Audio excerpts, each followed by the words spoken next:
देखिए प्रशांत किशोर अपनी तरफ से बहुत सारे दावे करते हैं, चुनावी रणनीतिकार हैं, पूरी ताकत लगाई है विधानसभा चुनाव में और हर तरह से ताकत लगाई है। हर तरह से का मतलब अ, खुलकर तो बात नहीं कही जा सकती, लेकिन हर तरह से का मतलब आसानी से समझा जा सकता है। लेकिन सर विधानसभा चुनाव के दौरान जब हम गाँव में घूम रहे हैं, अलग-अलग विधानसभा क्षेत्रों में लोगों से मिल रहे हैं, तो एक बात कॉमन जो तकरीबन हर लोग ये कहते हैं, सारे लोग ये कहते हैं, तकरीबन सारे लोग ये कहते हैं, कुछ लोग प्रशांत किशोर के पक्ष में भी बात करते हैं, लेकिन लोगों का ये कहना है कि भाई उनको और वक्त लगेगा, 5 साल 10 साल उनको लगेंगे। इस चुनाव में प्रशांत किशोर कोई फैक्टर नहीं है। कम से कम 4-5 विधानसभा क्षेत्रों में मैं गया हूँ और वहाँ आम लोगों से जब प्रशांत किशोर पर बातचीत होती है तो ये बहुत अ, सामान्य तरीके से, बहुत कॉमन एक ही बात कई लोग कहते हैं। क्या वाकई प्रशांत किशोर का इस चुनाव में कुछ नहीं होने जा रहा है, इस चुनाव में कुछ फैक्टर नहीं है? देखिए, मैंने शुरू में ही कहा था कि प्रशांत किशोर चुनाव में कोई बहुत बड़ा फैक्टर नहीं हो सकते हैं। जी। जब भारतीय जनता पार्टी, जो कि बहुत बड़ा संगठन और संगठन है, पार्टी हर तरह से मजबूत है बिहार में, जी। कोई ऐसा बूथ नहीं है जहां भाजपा का वर्कर नहीं होगा। जी। तो भारतीय जनता पार्टी अकेले चुनाव लड़ने की हिम्मत नहीं करती है। हम्म। और बिहार की जनता भी जानती है कि अकेले वो चुनाव नहीं जीत सकते, 50 सीट भी नहीं जीत सकते हैं। तो प्रशांत किशोर तो अभी नए नए आए हैं और वो मतलब मैनेजमेंट दूसरे के लिए चुनाव मैनेजमेंट कर सकते हैं। और गठबंधन जब था, जैसे 15 का ही बात ले लीजिए, 15 में तो आरजेडी या और जनता दल यू के वो रणनीतिकार थे। तो रणनीतिकार थे, चूंकि गठबंधन इतना मजबूत था तो उसमें कोई रणनीतिकार क्या, आप भी रहते रणनीतिकार तो सत्ता में आती जदयू भाजपा, जदयू और आरजेडी। जी।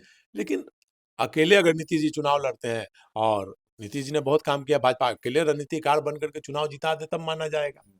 तो वो अपना प्रयास कर रहे हैं। गांव-गांव में एक ये भी चर्चा है कि वो पैसा लिए बगैर काम नहीं करते हैं। पैसा मिलता है कहीं न कहीं से, वो इस बार भी चुनावी रणनीतिकार के रूप में ही काम कर रहे हैं। ये अलग बात है कि वो पार्टी बना करके काम कर रहे हैं। तो ये चर्चा आम है। तो इसलिए प्रशांत किशोर, मुझे नहीं लगता है कोई बहुत बड़ा फैक्टर होंगे। बहुत बड़ा क्या, कहीं फैक्टर है ही नहीं। अब जो भी कैंडिडेट अगर उनके पार्टी से चुनाव जीतेंगे, समझिए कि वो निर्दलीय कैंडिडेट हैं, चुनाव जीत रहे हैं, अपने बल पर जीतेंगे। हाँ, ये अलग बात है कि प्रशांत किशोर के कैंडिडेट को मान लीजिए 2-4-5% वोट तक आ सकता है पूरे बिहार में। जी। क्योंकि जो लोग नोटा दबाते हैं, जो लोग लालू से भी इंडिया गठबंधन से भी नाराज हैं, एनडीए से भी नाराज हैं, तो वो लोग नोटा दबाते हैं। उन लोग, वो वैसे लोग प्रशांत किशोर को वोट दे सकते हैं। तो 2-4-5% वोट उनको आ सकता है। अब लेकिन चुनाव जीतना, मुझे लगता है कि एक आध दो सीट भी जीत जाए तो बहुत बड़ी बात होगी। अपनी जड़ें क्यों नहीं जमा पाए प्रशांत किशोर? पूरी ताकत लगाकर भी, सोशल मीडिया की इतनी फौज है, सोशल मीडिया पर काम करने वाले लोगों की फौज है, कई नेताओं को उन्होंने अपने साथ जोड़ा है और दावे भी करते हैं। एक वक्त पर तो सरकार बनाने का दावा करते थे, बाद में उन्होंने थोड़ा यू टर्न लिया, कहा कि हम अर्श पर रहेंगे या फर्श पर रहेंगे। तो मैं आपके जरिए जानना चाहता हूँ, आपने कई चुनाव को देखा है और आपके लिए बहुत आसान तो नहीं, लेकिन आपका अनुभव, आपके अनुभव के आधार पर आपके लिए थोड़ा आसान होता है ये प्रेडिक्शन करना कि अर्श पर रहेंगे कि फर्श पर रहेंगे। तो बता दीजिए, प्रशांत किशोर अर्श पर रहेंगे कि फर्श पर रहेंगे? देखिए, बिहार ही नहीं, पूरा देश जाति की राजनीति में डूबा हुआ है। आप देखिए, भारतीय जनता पार्टी का जो वोट बैंक क्या है, उनका वोट बैंक माना जाता है अपर कास्ट, जी। वैश्य समाज। हुँ। लोक जनशक्ति पार्टी का वोट बैंक माना जाता है पासवान समाज। उपेंद्र कुशवाहा का माना जाता है कुशवाहा समाज। आरजेडी का माना जाता है ये यादव मुस्लिम। कुछ दलित वोट माना जाता है, कुछ पिछड़ी जातियों का। तो दलित वोट और पिछड़ी जाति, मायावती का माना जाता है कि रविदास वोट हुँ। उनका है। तो दलित वोट और अति, नीतीश कुमार का माना जाता है कि महिला वोट और हुँ। अति पिछड़ा वोट। तो सारे वोट बैंक बटे हुए हैं, पॉकेट है सारे लोग के लिए, उन्हीं को वोट देंगे, वो जहां रहेंगे वहीं वोट देंगे। वैसे समय में प्रशांत किशोर एक आए हैं, एक नई दीपक जलाने का प्रयास कर रहे हैं, नई रोशनी तलाश रहे हैं। हुँ। तो उनका प्रयास वो लगातार कर रहे हैं, लेकिन सोशल मीडिया और यूट्यूब से ज़्यादा ज़मीन पर काम करने की ज़रूरत है। हुँ। आज एक देखिए, तो आधी आबादी बाढ़ में पीड़ित रहती है, प्रभावित रहती है। तो या क्या प्रशांत किशोर बाढ़ में किसी गाँव में गए, नाव से गए किसी बाढ़ में, कहाँ कहीं वो सोशल मीडिया पर वो करोड़ों रुपए खर्च कर रहे हैं। क्या किसी गरीब को को उन्होंने राशन खिलाया। आज भी भुखमरी की स्थिति रहती है, उत्तर बिहार आप चले जाइए, मतलब लोग चूड़ा और गुड़ खा करके रहते हैं बाढ़ के समय में। तो क्या वहाँ प्रशांत किशोर ने काम किया? आज भी आप देख लीजिए फुटपाथ पर, और अनेक गरीब लोग फुटपाथ पर, सोचे हैं जो महावीर मंदिर और गुरुद्वारा में जाकर खाना खाते हैं, उनके खाने के लिए लाले पड़े हुए हैं। क्या उनके लिए उन्होंने काम किया? तो केवल social media, media media boy बन करके कोई चुनाव नहीं जीत सकता, और पैसे के बल पर बिहार ही नहीं पूरे देश में कोई चुनाव नहीं जीत सकता। ये अलग बात है कि पैसा एक फैक्टर होता है, लेकिन वो फैक्टर तब होता है जब आपके साथ 50% वोट है, तो 50% या 20% आप पैसा पर वोट तब्दील कर सकते हैं, 10% 20%। लेकिन मीडिया के माध्यम से और पैसा के माध्यम से चुनाव नहीं जीता जा सकता है। मीडिया के माध्यम से और पैसा के माध्यम से चुनाव नहीं जीता जा सकता। सवाल ये है कि कितनी सीटें ला पा रहे हैं विधानसभा चुनाव में। मुझे नहीं लगता है कि वो सीट ला पाएंगे। 2-4-5 सीट आ जाए तो बहुत बड़ी बात होगी, हम्म, और वो भी पर्सनल कैंडिडेट के बल पर आएगा। कैंडिडेट ज़्यादा सीटें जीतने की संभावना मुझे नहीं लगती है। हम्म, और जहाँ ब्राह्मण बहुल कोई सीट होगा, जैसे बक्सर में वो अपने क्षेत्र में एक आध सीट जीत सकते हैं, और बाकी कहीं भी कैंडिडेट, संगठन कहाँ है उनका बिहार में?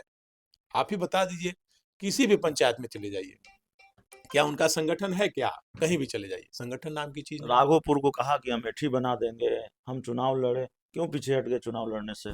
देखिए, वो अच्छी तरह से जानते हैं कि वर्तमान समय में बगैर गठबंधन के चुनाव नहीं जीत सकते हैं, और इसीलिए वो केवल घोषणा करते हैं, बोलते हैं। कहाँ चुनाव लड़े? अरे राघोपुर नहीं लड़ते, सम्राट चौधरी के खिलाफ लड़ लेते, विजय सिन्हा के खिलाफ लड़ लेते। तो जाति की जो गणित है, जातीय राजनीति है, उसमें वो चुनाव नहीं जीत सकते। वो भली भांति जानते हैं, अगर वो रणनीतिकार हैं जैसा दावा करते हैं, तो वो चुनाव जीत सकते हैं। आप एक बात जान लीजिए, अगर वो बहुत अच्छे रणनीतिकार रहते तो कोई पार्टी उन्हें दोबारा अपने रणनीतिकार, किसी पार्टी ने बनाया क्या? भारतीय जनता पार्टी का पहली चुनाव का दावा करते हैं कि मैंने ही मोदी जी को प्राइम मिनिस्टर बनाया। तो भाई, जब प्राइम मिनिस्टर बनाया तो दूसरी बार भारतीय जनता पार्टी ने उन्हें क्यों नहीं रखा? नीतीश जी लालू जी के बोलते हैं कि हमने बनाया 15 में, तो लालू जी नीतीश जी ने कहा उनको रखा दूसरी बार? कोई ऐसा दल बता दीजिए जो जिन्होंने प्रशांत किशोर जी को दूसरी बार अपना रणनीतिकार बनाया। आखिरी सवाल है, एक वेब सीरीज का डायलॉग है, हालांकि मैं उसको थोड़ा ट्विस्ट करके बोल रहा हूँ, बिहार का नाम उसमें नहीं लिया गया है, लेकिन उस वेब सीरीज का डायलॉग है कि जब भी आपको लगता है कि आपने बिहार को समझ लिया है, बिहार आपको झटका देता है। प्रशांत किशोर से गलती हो गई बिहार को समझने में, नहीं समझा उन्होंने बिहार को, और दावा कर दिया कि बिहार की स्थापित पार्टियों को हम निपटा देंगे। देखिए, चुनाव में बिहार को प्रशांत किशोर भी भली भांति समझते हैं, बिहार के ही हैं, हम्म, और वो भी भली भांति समझते हैं। लेकिन चुनाव ऐसा चीज है कि चुनाव में पहले तो कोई हार मानता नहीं है। हर कैंडिडेट को लगता है कि हम चुनाव जीत ही रहे हैं। हम्म, तो वो जो जा रहे थे, जो भीड़ थी, या मतलब प्रायोजित भीड़ थी, या खुद की उनकी भीड़ थी, तो एक मैसेज देने का उन्होंने प्रयास किया। वो भी भली भांति जानते हैं कि बिहार में बदलाव नहीं, इतनी कुछ संभव नहीं। अच्छा काम भी किया है, अच्छे लोगों को टिकट दिया, प्रोफेसर को टिकट, केसी सिन्हा को टिकट दिया, रिटायर्ड आईपीएस अधिकारी को टिकट दिया, समाज में जिनकी अच्छी पृष्ठभूमि से आते हैं उनको टिकट दिया। निश्चित। लेकिन लेकिन क्या ये विनिबिलिटी फैक्टर होता है? क्या ऐसे लोगों को टिकट देकर देकर चुनाव जीते जा सकते हैं, जीते जाते हैं? देखिए, अच्छे लोगों को टिकट देने की बात हो तो नीतीश कुमार बाढ़ से चुनाव नहीं हारना चाहिए था। हम्म, नीतीश कुमार से तो अच्छा नेता कोई नहीं है हम्म, डेवलपमेंट के मामले में। नीतीश कुमार ने लोकसभा चुनाव 14 में अकेले चुनाव लड़ने का पड़ा, अपने काम के बल पर। हम्म, तो कितनी सीटें आई? मुझे लगता है 30 से ज्यादा सीटों पर उनकी जमानत जब्त हो गई, उनके कैंडिडेट की। तो कैंडिडेट मायने नहीं रखता है, जी, पार्टी मायने रखता है, गठबंधन मायने रखता है, जात की राजनीति मायने रखती है। जी, इसी आधार पर चुनाव होता है। और प्रशांत किशोर, उनकी रणनीति में यही चूक हो गई जी, कि वो उन्होंने सोचा कि मैं अपने दम पर बिहार को बदल दूंगा, जी। और यहीं पर वो मात खा गए। मात खा गए, रणनीतिक चूक हुई है प्रशांत किशोर से। इस पूरी रिपोर्ट में इतना ही। बहुत बहुत धन्यवाद।